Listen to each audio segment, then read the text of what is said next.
The Conference of Nigeria Political Parties and the Coalition of National Civil Society Organizations have come down hard on the federal government over its plan to obtain a fresh $1.75 billion loan from the World Bank, insisting that Nigeria does not need more debt, but rather the recovery of looted public funds.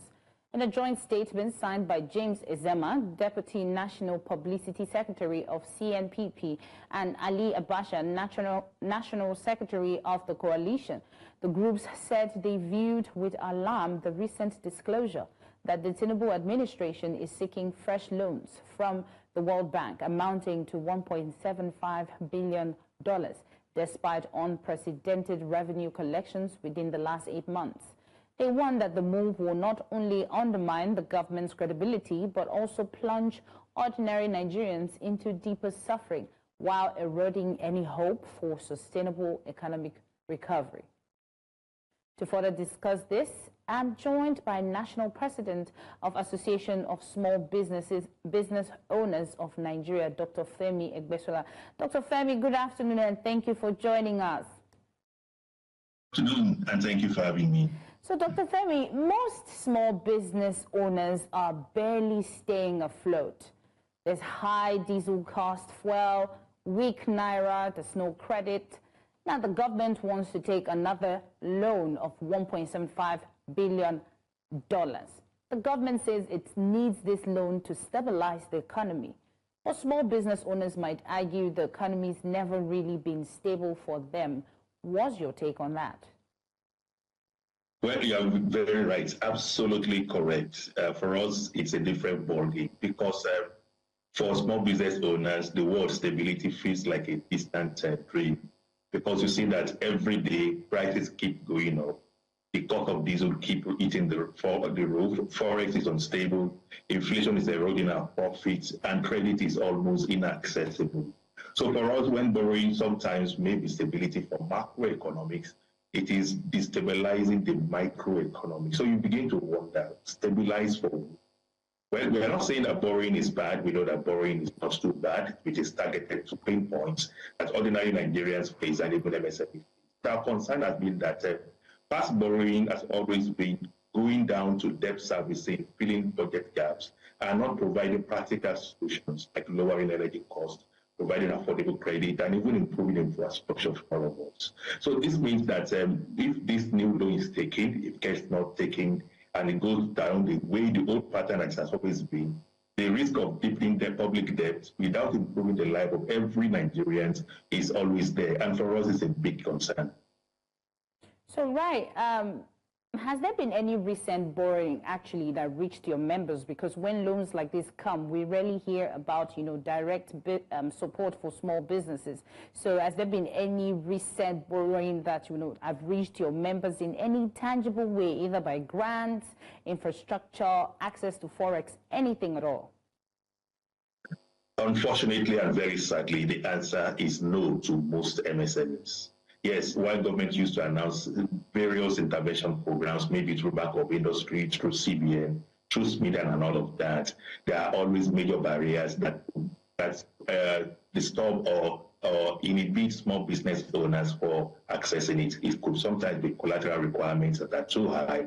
It could be that the process is too bureaucratic. It could be that the disbursement is so low. Even when it comes to infrastructure, you look at all the industrial hub we have, it's a nightmare. Even the market themselves is a nightmare.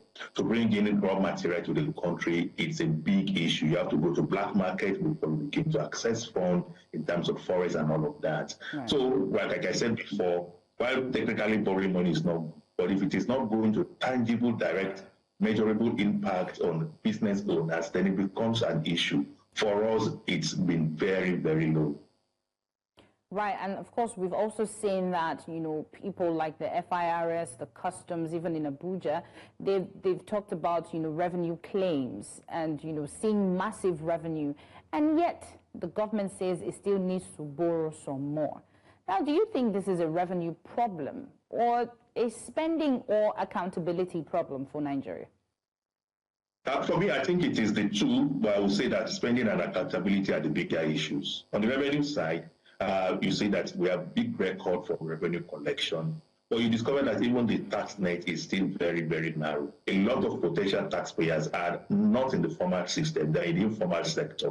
So that means that a lot still needs to be done. They also discovered that there's a lot of leakages in revenue collection today. However, even the money that is collected is not always efficiently used. Most times it goes to recurrent expenditure like salaries, overhead, debt servicing, and all of that, leaving very little capital for projects at that, and these are the ones that can directly benefit small business owners. So for me, the real issue is how the money is spent, the transparency of that spending, and whether it is measurable, whether the impact is actually measurable. So for us, we feel the best thing is to plug leakages, reduce corruption, and make spending more productive so that we will not always need to borrow again. Okay, Dr. Femi, so if you had the opportunity to meet the president, or peradventure the president is watching right now and he's wondering, Femi, what can I do that will actually help small businesses? What will you tell him? That's a great question. How the opportunity comes at a time. Well, I will highlight a number of issues to you. First is the issue of energy. I will encourage you to please lower energy costs and operational costs for MSMEs. It is not a bad idea if there's a reason for us to subsidize diesel so that businesses can thrive. It is also good for us to provide stable power supply, particularly for industrial hubs and clusters where we have small business owners. When it comes to energy too, it is not a bad idea to give government support to local production and distribution of affordable solar and renewable energy, particularly for small business enterprise. Secondly, I will also talk about market access and access to credit. It is fine if government can create a window whereby MSMEs can access single-digit interest rates with little or no collateral and with quick disbursements. That would also be great. I also talk about Forex. It's fine for us to look at how a government can dedicate an MSME Forex allocation channel for those who want to import in raw materials, equipment, and all of that, so that we don't need to be going to go to black market again. I also talk about the Nigerian Forex policy, whereby procurement by MDAs should go directly to local manufacturers and those who have services to render locally. This is going to be a big boost for MSMEs because government is always the biggest spender at any time. I also talk about infrastructure too. There's need for government to look at how to upgrade our industrial hubs, our incubation center, workplaces, and all of that.